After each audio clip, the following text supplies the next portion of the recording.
Brought to you by TechnoSpark 20 series smartphones. नमस्कार, तुम्हा सगळ्यांचं स्वागत आहे मुंबई तकमध्ये. गेल्या अनेक दिवसांपासून प्रत्येकाला प्रश्न पडला होता ते म्हणजे वंचित बहुजन आघाडी आणि महाविकास आघाडी एकत्र येणार का. परंतु काल प्रकाश आंबेडकर यांनी पत्रकार परिषद घेतली आणि त्याच्यामध्ये त्यांनी त्यांचे 8 उमेदवार जाहीर केले आणि त्यामुळे एक प्रकारे प्रकाश आंबेडकरांनी आता एकला चरोलेचा नारा दिलाय असं आता म्हटलं जात आहे. अर्थात महाविकास आघाडीच्या नेत्यांकडनं प्रकाश आंबेडकर सोबत व्हावेत याच्यासाठी प्रयत्न सुरू आहेत. परंतु प्रकाश आंबेडकरांनी आता उमेदवार जाहीर करून एक प्रकारे आपण स्वतंत्र लढणार आहोत हे जाहीर केलेलं आहे. असं असलं तरी प्रकाश आंबेडकरांनी कालच्या लिस्टमध्ये स्वतःची उमेदवारी सुद्धा जाहीर केलेली आहे. अकोल्यामधनं स्वतः प्रकाश आंबेडकर हे निवडणुकीच्या रिंगणात उतरणार आहेत आणि त्यामुळेच अकोल्याचं यावर्षीचं गणित कसं असणार आहे आणि मवियाशिवाय प्रकाश आंबेडकर अकोल्यातून जिंकून येऊ शकतात का हेच आपण या व्हिडिओच्या माध्यमातून समजावून घेणार आहोत. तर प्रकाश आंबेडकर मवियाच्या मदतीशिवाय जिंकून येऊ शकतात का हे पाहण्यासाठी अकोल्याचं नेमकं राजकीय गणित कसं आहे, तिथली आकडेवारी काय आहे हे पाहणं सर्वात महत्त्वाचं आहे. सुरुवात करूयात अकोल्यामध्ये. अकोला जो लोकसभेचा मतदारसंघ आहे त्याच्यामध्ये कुठले विधानसभेचे मतदारसंघ येतात ते पाहूयात आणि त्याच्यामध्ये कोणाचे किती आमदार आहेत हे सुरुवातीला पाहूयात ग्राफिक्सच्या माध्यमातून. तर आपण बघितलं तर अकोल्यामध्ये अकोट हा मतदारसंघ येतो. तिथे प्रकाश भरसाकळे हे आमदार आहेत, ते भाजपचे आमदार आहेत. बाळापूरमधनं नितीन देशमुख हे शिवसेनेचे आमदार आहेत जे सध्या उद्धव ठाकरे यांच्यासोबत आहेत. अकोला वेस्ट म्हणजे अकोला पश्चिममधनं गोवर्धन शर्मा हे आमदार आहेत आणि ते भाजपचे आमदार आहेत. अकोला ईस्ट अकोला पूर्वमधनं रणधीर सावरकर हे सुद्धा भाजपचे आमदार आहेत. त्याचबरोबर मूर्तिजापूरमधनं हरीश पिंपळे हे आमदार आहेत, ते सुद्धा भाजपच्या तिकिटावर निवडून आलेत. रिसोडमधनं अमित झनक हे आमदार आहेत आणि ते काँग्रेसच्या तिकिटावर निवडून आलेले आहेत. तर ही आहे ज्या अकोला मध्ये येणाऱ्या विधानसभामधली बलाबल. तर आपण बघितलं तर 4 जागांवर तिथे भाजपचे आमदार आहेत आणि एका जागेवर हा शिवसेनेचा जो ठाकरेंसोबत आमदार आहे तो आहे आणि एका जागेवर काँग्रेसचा आमदार आहे. तर हे झालं लोकसभेमधलं म्हणजे लोकसभेच्या मध्ये येणाऱ्या विधानसभांमधलं बलाबल. याच्यामध्ये आपण आता 2019 पासून फॅक्टर नेमका कसा राहिलेला आहे, 2009 पासनं अकोल्यामध्ये फॅक्टर कसा राहिला आहे. 2009च्या आधी प्रकाश आंबेडकर हे अकोल्यामधनं खासदार म्हणून सुद्धा निवडून गेले होते आणि त्यानंतर कसा पॅटर्न राहिलेला आहे, कोण कुठनं निवडून आले आणि मतांची टक्केवारी काय आहे ते सुद्धा आपण पाहूयात. 2009 मध्ये आपण जर बघितलं तर 2009 मध्ये संजय धोत्रे हे निवडणूक जिंकले होते आणि त्यांना 2,87,526 इतकी मतं पडली होती.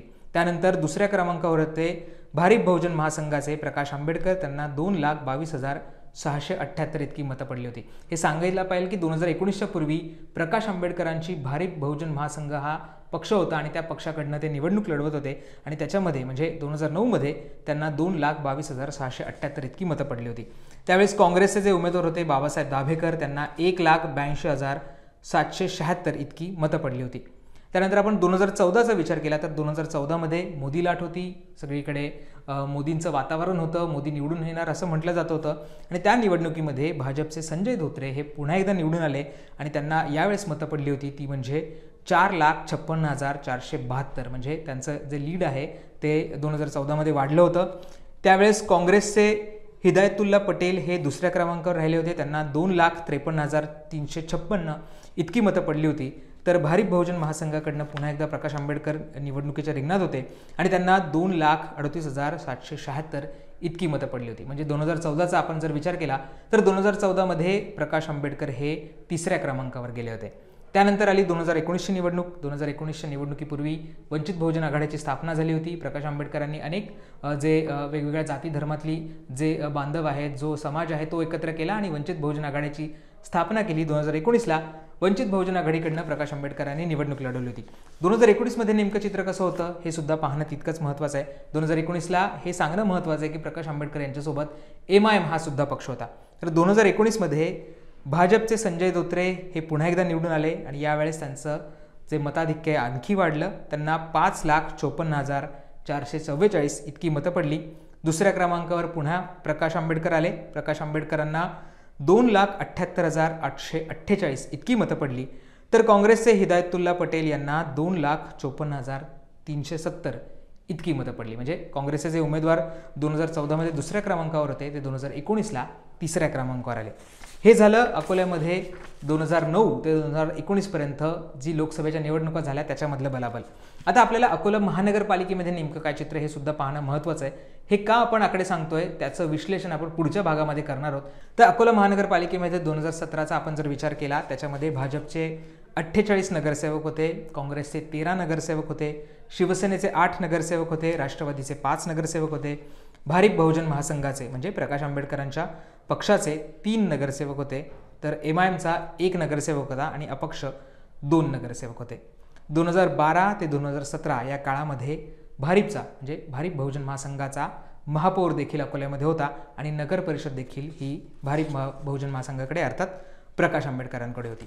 तर ही सगळी आकडेवारी ही अकोला मतदारसंघामधलं कोणाचं किती बलाबल आहे हे सांगणारी आहे. आता प्रकाश आंबेडकर महाविकास आघाडीच्या सोबत लढले तर काय चित्र असू शकतं आणि महाविकास आघाडीला सोडून जर लढले तर काय चित्र असू शकतं हे सुद्धा पाहणं महत्त्वाचं असणार आहे. जर प्रकाश आंबेडकर हे महाविकास आघाडीच्या विदाऊट लढले म्हणजे महाविकास आघाडीच्या नेत्यांना सोबत न घेता किंवा युती न करता लढले तर मग कशी फाईट होईल हे सुद्धा पाहणं महत्त्वाचं असणार आहे.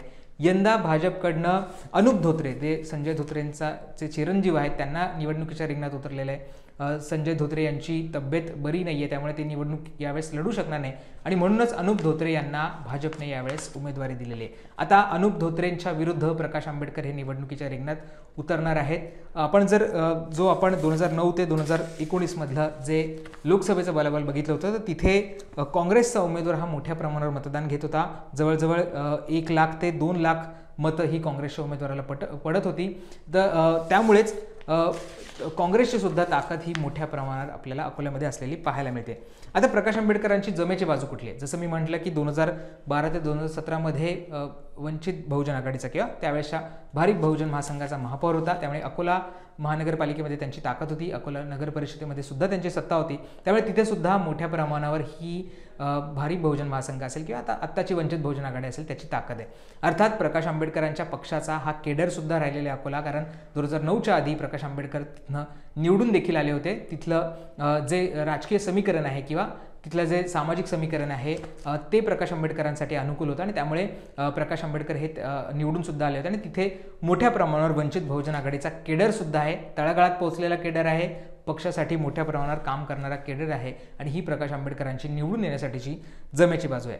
आता मुस्लिम मतांचा फॅक्टर सुद्धा अकोल्यामध्ये आपल्याला महत्त्वपूर्ण आहे. आपण बघितलं तर काँग्रेसने ह्या भागामध्ये नेहमीच मुस्लिम जो कॅन्डिडेट आहे तो दिला होता आणि त्याला मोठ्या प्रमाणावर मतं पडली होती. त्यामुळे मुस्लिम फॅक्टर सुद्धा इथे मोठ्या प्रमाणावर हा इफेक्ट करतो. 2019च्या निवडणुकीचं आपण जर उदाहरण घेतलं तर तिथे प्रकाश आंबेडकर जरी दुसऱ्या नंबरवर असले तरी तिसऱ्या नंबरवरच्या पटेल यांना 2,54,370 मतं पडली होती. त्यामुळे ही सुद्धा मतं मोठ्या प्रमाणात जर ही मतं वंचित बहुजन आघाडीकडे ट्रान्सफर होऊ शकली किंवा वंचित बहुजन आघाडीसोबत आली तर कदाचित प्रकाश आंबेडकरांना ही निवडणूक अगदीच सोपी जाऊ शकते.